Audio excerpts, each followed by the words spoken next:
Organ meats. Yes. Let's talk organ meats. Yay! Organ meats are ancestors before the dawn of the industrial age.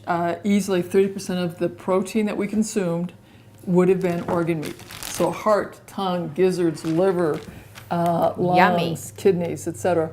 And if there was enough meat to go around, they left the muscle meat behind and saved the organ meats. Interesting. And now, nutritionally, we know that organ meats are really, really good at vitamin A, vitamin D, the B vitamins, well-absorbed minerals, coenzyme Q.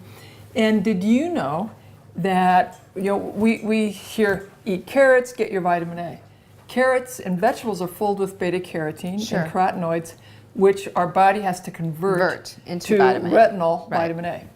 There's a great deal of variability in how well we can do that. In fact, it is quite common that we're less efficient, and that efficiency might be 30%, 70%, 90% less efficient.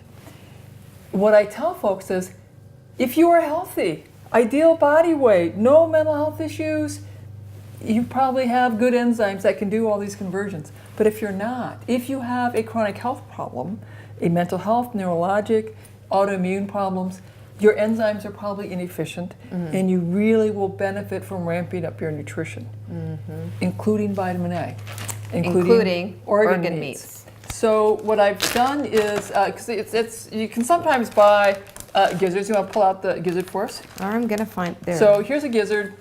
You can sometimes get them individually. I get whole chickens. I froze these so that people could see what that looks like. That's just some regular meat. You want chicken. To pull, regular chicken. I'm so I have just pulling some it out. chicken muscle meat. Okay, yeah. That we're going to throw in there. We got some livers. I got livers. Liver. We're going to throw that in there as well. It feels lovely. Yum, And yum, yum, yum, yum. we also have heart in there. There's a heart. I will make the observation that there it is. Ooh, organic. Yes. It's a big heart. It's a big heart. Heart's a great source of coenzyme Q. If you have any kind of heart issues, heart failure, this is fabulously good for you. How interesting that would be. And then more and more regular muscle meat. Muscle meat. Okay. So I've already put in there some fresh herbs from our garden. I know. I'm going to grab the fresh oregano. Oregano, you have it growing. That we're growing. We have lots and lots of that. So we just get some fresh oregano. We minced up some savory. So we're going to put in just a little bit.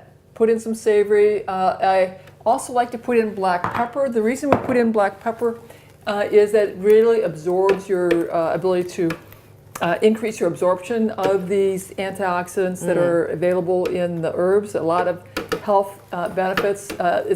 Black pepper has been used across thousands of cultures for thousands of years, literally. All right, talk about the salt and why people are so fearful of salt.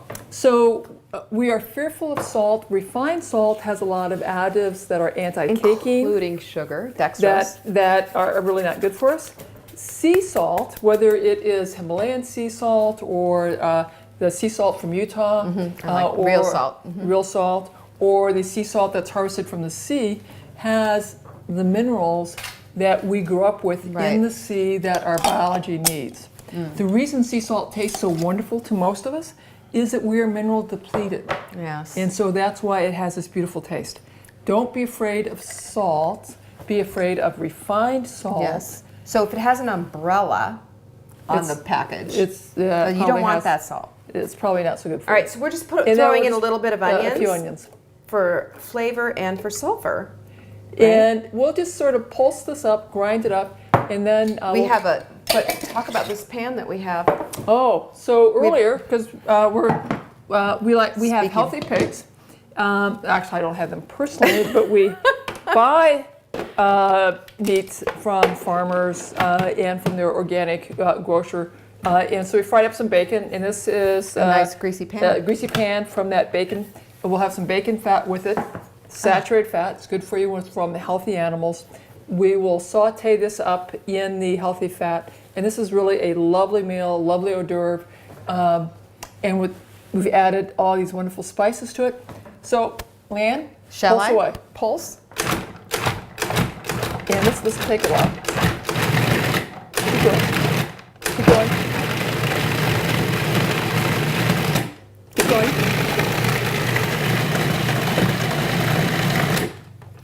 Just take a peek. How are we doing? What do you think? Let's do it just a little bit more. Oh man, it smells So this looks like- delicious.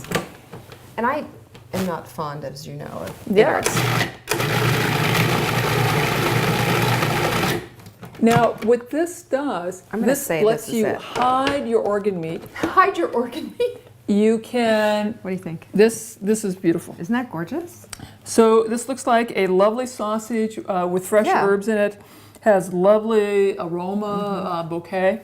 You can make little meatballs. You could. Which you could saute up. You could add to any dish, any skillet meal, and it will be really quite nice. No one will know that they've just added some liver, some heart gizzards. They've increased their vitamin A content, increased their coenzyme Q content, and have really You can make a meatloaf out of this. Oh, you know, absolutely. This would be great for you meatloaf. could even have like some ground meat, add that to it, and make a nice meatloaf. Yes. And what I like to do is I like to have ground meat from our butcher go out and come in with a quart jar, Pyrex glass of the fresh herbs. So beautiful. Savory, mint, oregano, parsley. I pulse the herbs in. Yes. So I have my 4 cups of herbs, pulse them down, then I dump in 1 pound or 2 pounds of meat, grind that all up, and now I have what looks like this lovely herb sausage. And we'll use it however I'm going to use that. My family's like, oh my God, this is wonderful. Right. It's another way of sneaking in this really nutrient-dense green vegetables into their food. It's fantastic. Well, I say we go cook this up. Let's cook it up. All right.